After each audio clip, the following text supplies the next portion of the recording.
Welcome to chef Madras Murali kitchen. இன்னைக்கு நீங்கள் பார்க்க போகிற டிஷ் வந்து என்ன அப்படின்னா எள்ளுருண்டை. இது எப்படி செய்யறது, இதுக்கு என்னென்ன தேவையான பொருட்கள் அப்படிங்கிறத பார்க்கறதுக்கு முன்னாடி நம்ம சேனலை சப்ஸ்கிரைப் பண்ணாதவங்க சப்ஸ்கிரைப் பண்ணுங்கள். வாங்க வீடியோக்குள்ளே போகலாம். இதுக்கு நான் என்ன பண்ணியிருக்கேன் அப்படின்னா கருப்பு எள்ளு 50 கிராம் எடுத்திருக்கேன்.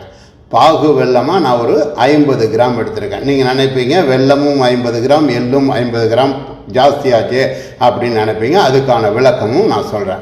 இப்போது இந்த எள்ளை என்ன பண்ணணும் அப்படின்னா சுமார் ஒரு அரை மணி நேரம் அளவுக்கு ஊற வைக்கணும். ஊற வச்சுட்டு இந்த மாதிரி நல்லா 3-4 தடவை வாஷ் பண்ணி ஊற வச்சு வடிகட்டினீங்கன்னா இந்த மாதிரி சொதன்னு இருக்கிற மாதிரி இருக்கும். இதை நீங்கள் என்ன பண்ணணும் அப்படின்னா ஒரு கடாயிலையோ அல்லது பேன்லேயோ நீங்கள் போட்டு தண்ணி அந்த எள்ளில் கொஞ்சம் தண்ணி இருக்கத்தான் செய்யும். அதை நீங்கள் வடிகட்டிட்டு நீங்கள் இந்த மாதிரி போட்டு நல்லா சூடாகி புறப்புறன்னு பொரியிற அளவுக்கு இதை வறுக்கணும். எள்ளு உருண்டைனாலும் சரி, எள்ளு நம்ம எள்ளு கேக்கு பண்ண போகிறோம் அப்படின்னாலும் சரி, எள்ளு பொடி பண்ணாலும் சரி, எள்ளு சேவை பண்ணாலும் சரி, இது எல்லாத்துக்குமே இதே மெத்தடு தான். இதை நீங்கள் என்ன பண்ணணும், நல்லா வறுத்தீங்க அப்படின்னா புறப்புறன்னு பொரிய ஆரம்பிக்கும். ஒரு சில நேரத்தில் நீங்கள் கைகளில் வாஷ் பண்ணும்போதே இந்த மேலே ஊறின பிறகு இந்த வெள்ளைத்தூள் வர ஆரம்பிக்கும். சப்போஸ் வரல அப்படின்னாலும் கவலை இல்லை. ஸோ இந்த கருப்பு எள்ளை பொறுத்த வரைக்கும் ரொம்ப டேஸ்ட் அதிகம். ஒரு சில பேர் வெள்ளை எள்ளுலையும் பண்ணுவாங்க, அது அவங்களுடைய விருப்பம். இப்போ நான் கருப்பு எள்ளில் தான் இந்த உருண்டை பண்ணி காட்டியிருக்கேன். ஸோ இதை எல்லாம் நல்லா வறுக்கின பிறகு புறப்புறன்னு பொரியுது பார்த்தீங்களா? இந்த மாதிரி பொரிஞ்ச பிறகு நீங்கள் எடுத்து ஆற வச்சுக்கோங்க. இதன் பிறகு வெல்லத்தை நாம் 50 கிராம் வெல்லத்தையும் எடுத்து, வெல்லம் எப்பயுமே கொஞ்சம் ஜாஸ்தி வைக்கணும். காரணம் என்னென்னா ஒன்று கம்மியாக ஒரு சிலது இழுக்க ஆரம்பிக்கும், இல்லை ஒரு சிலது கொஞ்சம் வெல்லத்தை நிறையா அப்சர்வ் பண்ணும். அப்போது நீங்கள் பத்தாமல் போச்சுன்னா ஸ்வீட்டு கம்மியாகிடும். அதுக்காக வெல்லம் கொஞ்சம் ஜாஸ்தியாக தான் வைக்கணும். வெல்லத்தில் கொஞ்சமாக தண்ணி ஊற்றி, இப்போ நான் 50 கிராம் வெல்லத்துக்கும் சும்மா கொஞ்சமாக தான் தண்ணி ஊற்றுவேன். தண்ணி ஊற்றிட்டு நீங்கள் பாருங்கள் எவ்வளோ கம்மியாக தண்ணி ஊற்றுற பாருங்கள், இவ்வளோ தான் தண்ணி ஊற்றணும்.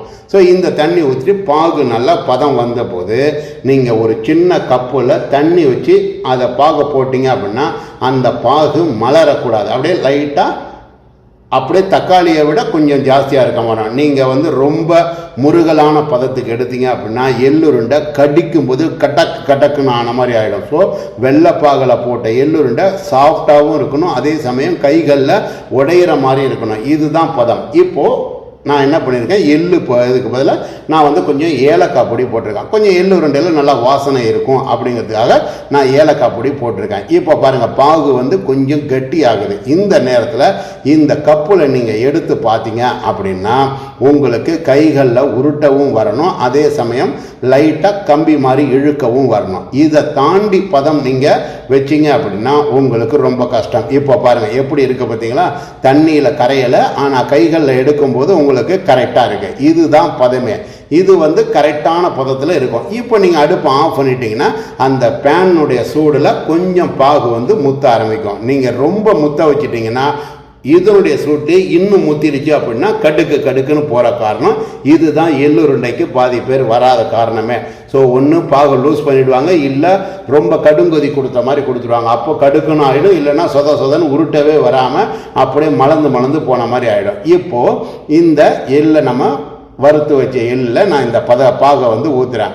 இதை ஊற்றி கிளறும் போதே உங்களுக்கு பார்த்தீங்கன்னா லைட்டாக கம்பியாக வருது பாருங்கள். இதுதான் சரியான பதம் அப்படிங்கிறது அர்த்தம். நீங்கள் இந்த மாதிரி பண்ணும்போது உங்களுக்கு கம்பியாக வர ஆரம்பிச்சுது அப்படின்னா நீங்கள் கரெக்டாக உருட்டுறதுக்கு போகிறீங்க, கரெக்டான பதத்தில் செலுத்திருக்கீங்க அப்படிங்கிறது அர்த்தம். இப்போ நீங்கள் என்ன பண்ணணும், கொஞ்சமாக அரிசி மாவை தொட்டுக்கிட்டு நீங்கள் உருட்டி ஃபஸ்ட்டு வச்சுட்டு மறுபடியும் எகைன் அரிசி மாவை தொட்டு 2 தரம் உருட்டினா தான் இந்த எள்ளுருண்டை என்ன ஆகும் அப்படின்னா கரெக்டான பதத்துக்கு வரும். ஏன்னா வெல்லம் உடனே ஆறிடும் தவிர டக்குன்னு டைட் ஆகாது. அதுக்காக நீங்கள் என்ன பண்ணணும், ஃபஸ்ட்டு ஒரு தடவை இந்த மாதிரி கைகளில் மாவை பண்ணிக்கிட்டு உருட்டி தட்டில் வைக்கணும். மறுபடியும் 2வது தடவை மாலிஷ் பண்ணுற மாதிரி உருட்டி வச்சிங்க அப்படின்னா கரெக்டான பதத்தில் வரும். இந்த எள்ளுருண்டையை உங்கள் வீட்டில் செஞ்சு பாருங்கள். செஞ்சு பார்த்து எனக்கு லைக் பண்ணுங்கள், ஷேர் பண்ணுங்கள், கமெண்ட் பண்ணுங்கள்.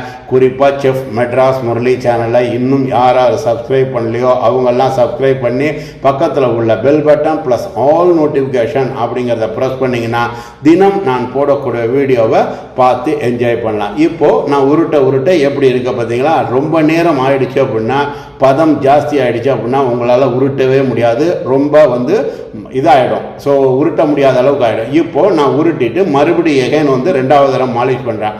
மாலிஷ் பண்ணால் அந்த உருண்டையை போட்டால் டக்குன்னு சவுண்டு வரணும். இதுதான் பதம். இதை இப்போது நாம் கைகளில் உடைச்சோம் அப்படின்னா கைகள்லேயே உடைக்கிற மாதிரி பதத்தில் தான் இருக்குமே தவிர ரொம்ப ஹார்டாக இருக்காது. ஸோ எள்ளுருண்டைக்கு இதுதான் பதம். நீங்கள் இதை எப்படின்னு செஞ்சு பார்த்து எனக்கு லைக் பண்ணி ஷேர் பண்ணி கமெண்ட் பண்ணுவீங்க அப்படிங்கிற நம்பிக்கையில் இந்த நாள் இனிய நாளாக அமைய உங்களிடமிருந்து விடைபெறுவதற்கு முன்னாடி நம்ம சேனலில் நிறையா பிளேலிஸ்ட் வச்சுருக்கேன். இதை ஏன் நான் ஒரு வீடியோலையும் சொல்கிறேன் அப்படின்னா, பிரேக்ஃபாஸ்ட்டுக்குன்னு தனி பிளேலிஸ்ட்டு, லஞ்சுக்குன்னு தனி பிளேலிஸ்ட்டு எல்லாம் வச்சுருக்கேன்.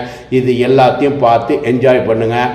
பார்த்தீங்களா, எள்ளுருண்டையை நான் கைகளிலே உடைக்கிறேன். லைட்டாக அந்த கம்பி வருது பாருங்கள், இதுதான் பதம். ஸோ இந்த நாள் இனிய நாள் அமைய உங்களிடமிருந்து விடைபெறுவது ஷெஃப் முரளிதரன். நன்றி, வணக்கம்.